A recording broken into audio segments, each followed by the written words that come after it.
نبی علیہ السلام نے فرمایا حق المسلم علی المسلم ست، صحیح مسلم کے اندر یہ روایت موجود ہے، 2162 نمبر روایت ہے۔ نبی علیہ السلام نے فرمایا مسلمان کے مسلمان پہ 6 حقوق ہیں جن کو ادا کرنا ضروری ہے، جن کی ادائیگی کے بغیر کوئی چارہ نہیں ہے۔ اگر وہ ادا نہ کیے جائیں تو انسان ظالم ٹھہرتا ہے، انسان دوسرے مسلمان کا گویا کہ حق کھا رہا ہے، اس کو اس کا حق نہیں ادا کر رہا، اس کو اس کا حق نہیں دے رہا۔ سب سے پہلا حق نبی علیہ السلام نے فرمایا اذا لقیت فسلم علیہ، جب اپنے بھائی سے ملاقات کرے، جب بھائی سے سامنا ہو تو سلام کہے اس کو۔ کچھ لوگ پوچھتے ہیں جی سلام کرنا فرض ہے؟ تو سلام کرنا اگرچہ فرض نہیں ہے، سلام کرنا سنت ہے، لیکن سنت ایسی ہے کہ چھوڑنی نہیں چاہیے، چھوڑی نہیں جا سکتی۔ اگر چھوڑ دیں گے تو نقصان بڑا ہے، خسارہ بڑا ہے، ہم وہ چیز حاصل نہیں کر سکتے جو سلام کہہ کے حاصل کر سکتے ہیں۔ اگرچہ جب سلام کہہ دیا جائے سلام کا جواب دینا فرض ہو جاتا ہے۔ ایک حدیث کے اندر ہے سلام کہنا مسلمان کا حق ہے، دوسری حدیث کے اندر ہے کہ سلام کا جواب دینا، رد السلام، سلام کا جواب دینا بھی مسلمان کا حق ہے۔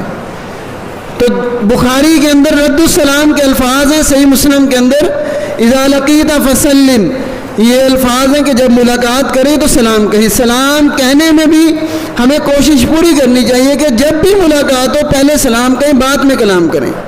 السلام علیکم ورحمۃ اللہ وبرکاتہ، کیا بھائی جان آپ پہ سلامتی ہو، آپ پہ اللہ کی رحمتیں اور برکتیں ہوں۔ کتنی پیاری دعا ہے یہ۔ اور جواب دینے والا کہے وعلیکم السلام ورحمۃ اللہ وبرکاتہ، تو اس سے بڑھ کر کتنی محبت، کائنات ایسی محبت پیش ہی نہیں کر سکتی کہ ایک انسان جب دوسرے انسان کو ملتا ہے 3 دعائیں دیتا ہے کہ آپ پہ اللہ کی رحمت ہو، آپ پہ اللہ کی برکت ہو، آپ پہ سلامتی ہو۔ کوئی مذہب، کوئی دین کائنات کے اندر ایسا نہیں ہے جو آپ کو یہ اخلاقیات، یہ حقوق سکھائیں۔ اتنا پیارا یہ محبت بھرا دین ہے ہمارے پاس۔ تو پھر ہر جملے پہ السلام علیکم پہ 10 نیکیاں، ورحمۃ اللہ پہ 10 نیکیاں، وبرکاتہ پہ 10 نیکیاں، وہ الگ ہیں۔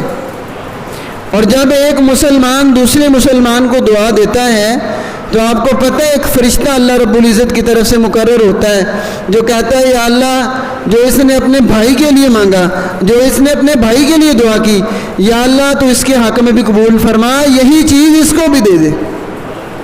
تو اگر بھائی کو سلام کہیں گے فرشتہ ہمیں سلام کہے گا، گویا کہ اللہ سے کہے گا یا اللہ اس پہ بھی سلامتی ہو، اس پہ بھی رحمتیں اور تیری برکتیں ہوں۔ تو پہلا کام سلام کہیں، سلام کو عام کریں، سلام کو عام کریں، اس سے محبت پھیلتی ہے دلوں کے اندر، محبت پیدا ہوتی ہے دلوں کے اندر، آپس میں لوگ قریب آتے ہیں، دشمنیاں ختم ہوتی ہیں، حسد، کینہ، بغض اور ایک دوسرے پہ اذیتیں اور ظلم کرنا، ایک دوسرے کے خلاف سازشیں اور باتیں کرنا، ان ساری چیزوں کا خاتمہ ہوتا ہے جب آپ پیار بھرے انداز میں السلام علیکم ورحمۃ اللہ وبرکاتہ کسی مسلمان بھائی کو کہیں گے۔ تو زندگی کا یہ اصول بنا لیں کہ جب بھی کہیں جائیں، کہیں سے واپس آ رہے ہیں، جا رہے ہیں، ملاقات کا اختتام ہے یا ملاقات شروع کر رہے ہیں، سب سے پہلے سلام کہیں اور اچھے انداز سے ہاتھ ملائیں، اس کے ساتھ مصافحہ کریں۔ انشاءاللہ آپ دیکھیں گے لوگ آپ سے محبت کریں گے، لوگ آپ سے محبت کریں گے، لوگ آپ کے دیوانے ہو جائیں گے، یار یہ بڑا عظیم انسان ہے۔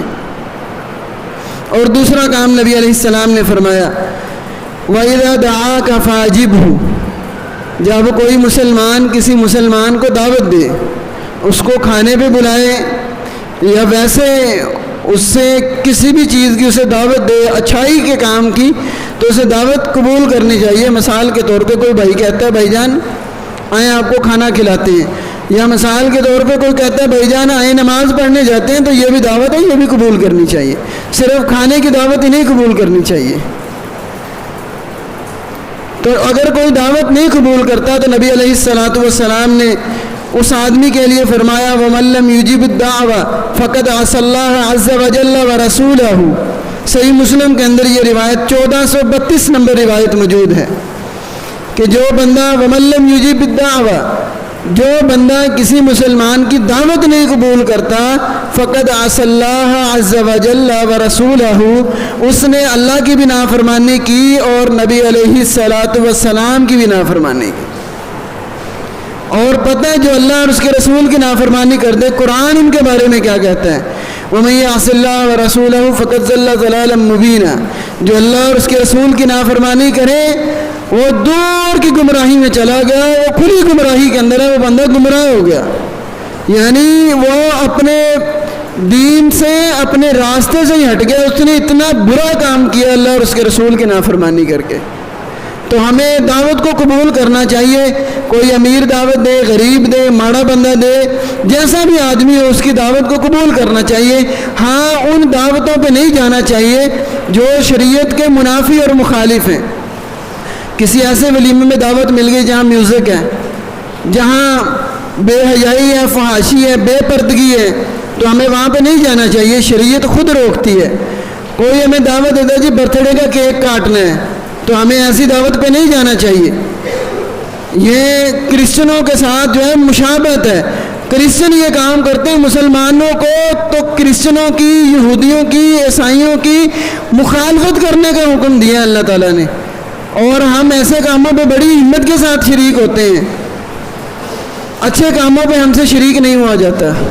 تو ہمیں اچھے کاموں پہ شریک ہونا چاہیے دعوت کے اندر، جو غیر شرعی دعوتیں ہیں ان سے بچنا ہمارا حق ہے۔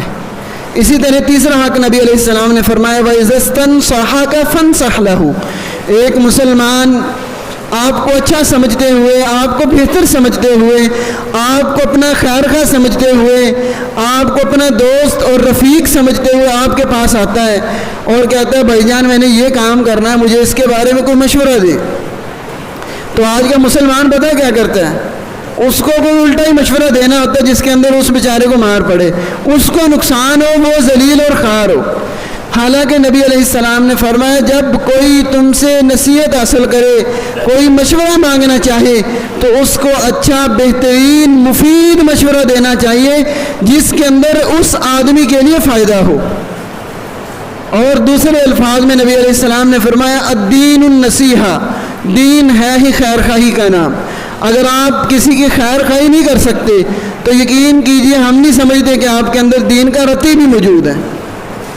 جس کے اندر دین ہے وہ ہمیشہ لوگوں کی خیر خواہی کرے گا، وہ لوگوں کا بھلا سوچے گا، لوگوں کو اچھا مشورہ دے گا، لوگوں کو اچھائی کی طرف لے کے آئے گا، لوگوں کو برائی کی طرف نہیں لے کے جائے گا۔